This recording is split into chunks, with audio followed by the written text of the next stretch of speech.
Guys, welcome back to another video of Siana Meja. And when you see me in a quote, I usually say it's serious business. So today we're still in the marketing department and we are going to be talking about target marketing. Now, I'll be doing a lot of this target marketing. I'll do, I think, around 10 to 15 of them. And what I'm doing on this channel, I'm asking you to send questions, and I have a jar here, and I'm putting all the questions. I write them on a sticky note, and then I put them in here so that once I'm able to do the videos, I go and pick out. So I'm gonna pick out one of the questions that was sent to me via WhatsApp. My WhatsApp number is down below. By the way, you can send questions. So dear Siana, kindly share on how to find target marketing for my tattoo business. This is from Franco. So this one has been answered, so I'll put it on the other side. So you see, my jar doesn't have questions, but I'll keep creating content. But if you have any questions, get in the jar literally. So let's talk about the tattoo business and how to create target marketing. Let me get comfortable. So, target marketing is whereby you identify a group of people who are more than willing to buy your business and they are more drawn to your kind of products or kind of services. And it helps you to create marketing for them and not to talk to anyone because not everyone is your customer. Not everyone would want such a blazer. So, the person who sold it to me knew that this would be my type of thing and they put it in the right place. So, tattoo businesses are very interesting to me because they are not a necessity, they are not a want, they are not a need, but they are just a form of expression. And for you to be able to create a target market, you need to identify the tattoo business is based on what? It is based on a form of motivation. So not everyone wakes up and then they're like, let me go get a tattoo. There are different types of people, people who find it okay, people who are scared to even imagine a tattoo on them. And none of them is wrong. It's just as a tattoo owner like Franco, you need to be able to identify how to talk to your ideal customer. So let's get into the business.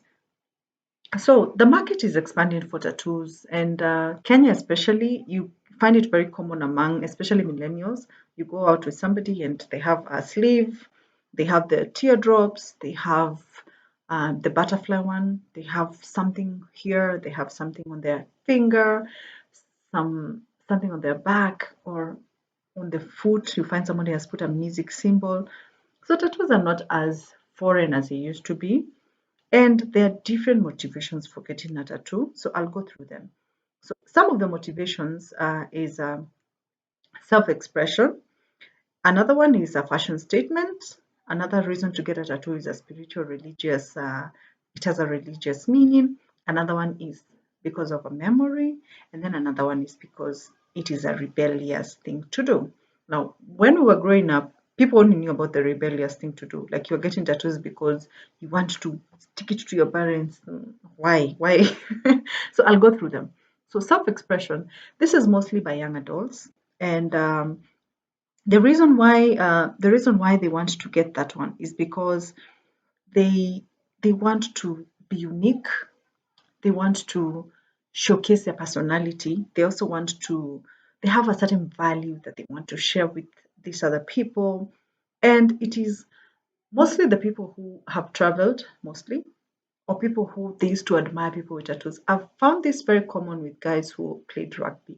People who look up to the New Zealand team and they see the sleeve with the language where spears their it's a haiku kind of thing and they want to express themselves. Others want to put the Japanese language or meaning, the kaizen, all that stuff. They want to identify with a certain value, a certain form of highestness where they showcase and most of these people who are buying these tattoos or getting these tattoos, they have researched. They know what it looks like. So if you're the tattoo owner, Franco, like when this customer comes in and you identify whatever they want, they tell you I want a sleeve like this, you should identify that this person has done research. They probably know the pricing for such an item. They probably know the ink. They know more than you need them to know because they've done research, because they're young adults and they're doing it because of the value.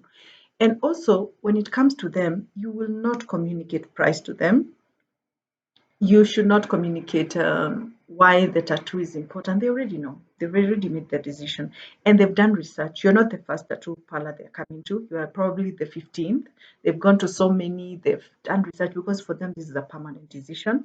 And when it comes to them, when you're marketing to them, market to them about your ability to do the work. Show them people who have taken the tattoo before and after 5 years, after 2 years, just to show how much intensity your work stays. And I'm hoping Franco has been in business for a while. Even if you've been there for 3 months, you can show the tattoo, you show the before, the person gets a tattoo, then after they get the tattoo, and then 3 months down the line, when the tattoo is still there, the intensity, the color, the size, did they scar, did it heal well? So that kind of target market, the ones who want it for self-expression, make sure you show them that it's a good decision and you can actually provide value for them. And your tone should not be judgmental. You should be open to questions. Let them hata wakuulize maswali. They'll ask you some weird questions, but be open to it. So the next category is the people who do it for fashion and as a fashion statements. Now, these are probably models. These are probably people who most of them maybe have traveled and saw it with someone who's like a supermodel, or they're someone who you'll see them even in their dressing. They're very fashionable. They know what is the in thing. They know where to go for what. They'll tell you, know what, me, I want the Japanese ink, something like that. I want the needle that is 2 point something. They'll know a lot about the fashion essence, and they tell you where the tattoos came from, who was the first person to get a tattoo. Was it an Egyptian thing? They're very fashionable about it, and even in their language, you will see. So these people are very impulsive. So they don't care about the meaning or the value. They just want it because Kim Kardashian has it. They want it because it's popular. They want it because it's gonna up their street cred. So and they only mostly want the latest. So social media is going to be very important for you because they want you to see on Instagram showcasing the new one you did it on somebody. And if you can get an influencer, wait, you get one of those Kenyan fashionistas and makeup artists to get that tattoo. Yeah, it's done. And they just say this is done by whoever. The fashion in them will be like, oh, I want to be so relevant according to this. So social media is good for them, and don't show them so much about the price. Don't show them the connections in the influencer world or in the fashion world with compared to the tattoo. So once somebody comes in and you identify them that way, you at least know how to handle them. And then the others who come because of the spiritual religious meaning. Now, this one I've seen with priests. I know it's going to sound weird, but I remember we used to have a high school priest who had a tattoo of the Star of David here and here. And when we saw it at first, it was so weird because it was during a sports event. But I asked him, like, I remember asking him, like, you're a priest, why do you have a tattoo? And he said, do you know the meaning of this? And then I was like, that looks like the Star of David. And he told me, yeah, because it's a religious procedure. Every time he feels like things are going wrong, it reminds him of his promise to God and his venye amejitolea to become a priest. There are also people who get it because of prayer, they write a prayer or something, you're enough. It's a spiritual thing. It's not religious per se, it's spiritual, whereby every time they see that they connect, the others who write God is good. It's it's not for expression, it's not for other people, it's for them and their God. It's a form of connection. So such people, they want great value because for them it's more than the ink, it's more than the design. It is more, they don't want to express themselves, they want to connect. So for them, emphasize on the procedures you use, the people who have gotten over depression because of that reminder, like emphasis to them on the mystiqueness, the ink you use, where it came from, if it is from India or from Japan, like what that ink meant, who invented it. Like find a way to talk to those people in a way that they will feel like they're becoming part of a religious procedure by just coming to your shop. And you can have symbols up that showcase religion and spiritualism. You can have a cross. I'm not saying that this is a form of manipulation. I'm just saying that have designs that have already pre-described meaning that are religious in nature that are in your shop so that that person can come and see and be like, oh, I want a cross like that. And then if they want the ankh, the one for Nubians, it's there just to showcase that you're familiar with the religious world of tattoos. Franco, I hope you're listening. And then there are others who get it because of memories. Now, these are people who are in different emotional states. One might be someone who's lost a loved one, the one who put the I don't have one. This is actually a mole. It's not a tattoo. And somebody asked me if that's a tattoo. Yeah. So the ones who put the teardrops because they lost a soldier in war. There are people who put the name of their fathers, their mothers. There are people who put flowers. There are people who put the date of birth of their children. There are other people who put the wedding dates. There are other people who put dates up of especially soldiers, the day when they lost their partner, their corpse. There are people who put on tattoos because there's an event they went to, like maybe they went to a concert and they're like, oh God, I want to always remember this. Or someone who during their circumcision, there are crazy reasons for people to put tattoos, but these are people who want to have memories. So these people are more inclined to receive marketing from you when it's very emotional. When he talks about, oh, do you remember the first time you had a dance with your dad? People who've lost their dads. I'm sorry for your loss, though. And people who have lost their moms, and then you show what a tattoo can do in terms of bringing up emotions, remembering that person, showcase special dates, different calligraphy of writing dates so that this person can see that their mother's birthday can be on them and something like that. Their child's birthday, have small designs up on the wall or in a catalog to show that you actually do that and showcase the emotional value. So these people need a lot of empathy. They need a lot of woye because they value care at that point. And also, they need testimonials. They want people who are going to say, "Oh, having this tattoo made me feel connected to my partner. Having this tattoo made me connected to the underworld of my mom passing on, or my dad." Stuff like that.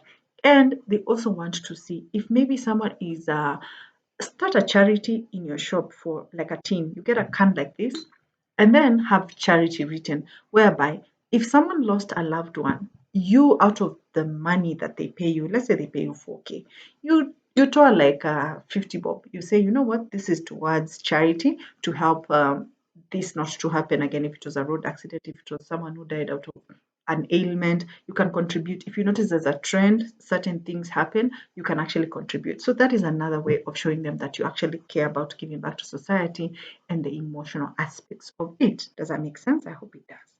Okay, so such people have the procedure documented on how things are done because they want to see how things are done. Okay. Another one is the rebellious one. Now, the rebellious one are the most common according to the way we were brought up to understand. Now, these are the ones who they are against community, they are against the rules, they are against authority. They do not want to conform, and their tattoos are very, very, very prominent. They put it on the neck, they put it on the face, they put it on the hands, they put it on their shoulders, and then they never wear long sleeve. They always wear tank tops. Like these are the people who they want you to see that you know what, I am against you. I'm against you. Most of the people who get the neck ones, mostly in the gang, the movies we see them in gangs. They want to be identified. So you see them, you know where they're from, you know what they identify with. And most of these ones are very impulsive because they just want to stick it up to whoever is in authority. If it's a parent, they want to show that parent, "Oh, you guys cannot control me." And such clients, you have to make sure that you have a contract where they sign because they're acting out of that rage and emotion. And all of this, you need to have some documentation to check also if people have health issues. You don't want to inject somebody and then they die on you. Make sure that you have some documentation to show that they consent to you doing that on them, or a verbal one. And the ones who don't want to conform, they want ready templates. Like, show me you've written there F the police or something like that, and the sleeves that are a finger showing something profound.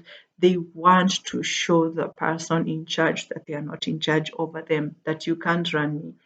So these ones are they don't care about the price, they care about the impact. So for them, show the most graphic form of tattoo for them is the most essential, but make sure you have consent, because if some of them are underage, it means you might actually be doing a procedure on a minor and you might be sued. So this is Kenya, yes, but people get sued for the weirdest of things. Unakuta uko kotini because of a teenager who looks like a grown man who came to your parlor, Franco, to get this tattoo done and you didn't know. So make sure at least there's some form of writing. Now, all this is to show how you can market a tattoo business. And in the same tattoo parlor, you can actually have other products. You can do piercings. Ladies like to be pierced. Someone maybe wants a piercing here, but they can't go to their salon because the person doesn't know how to deal with the other parts of the ear. So you can have earring piercing there. You can sell also products. You can sell earrings. You can sell studs. You can sell cleaners, like something to clean that space. You can even sell Vaseline or something like that, or products which you use to numb that place. You could also create a photo booth in the parlor where someone can come and do like an Instagram picture to showcase their whatever their to showcase, and you can have a professional camera there where you take nice pictures of them so that when they go out there you can like, can I post this? I'm like, yeah, post it and all that. And the most important thing is to evaluate your customer. They're not all the same. They're not all going to give you the same procedure, and all the time ask for reviews. If you can, ask for video reviews in the shop. Like be like, oh, do you mind telling me how your experience was? Oh, it was painful, yeah, but I like your customer care. And one thing people don't do in such kind of services, they don't offer water. Just offer water there.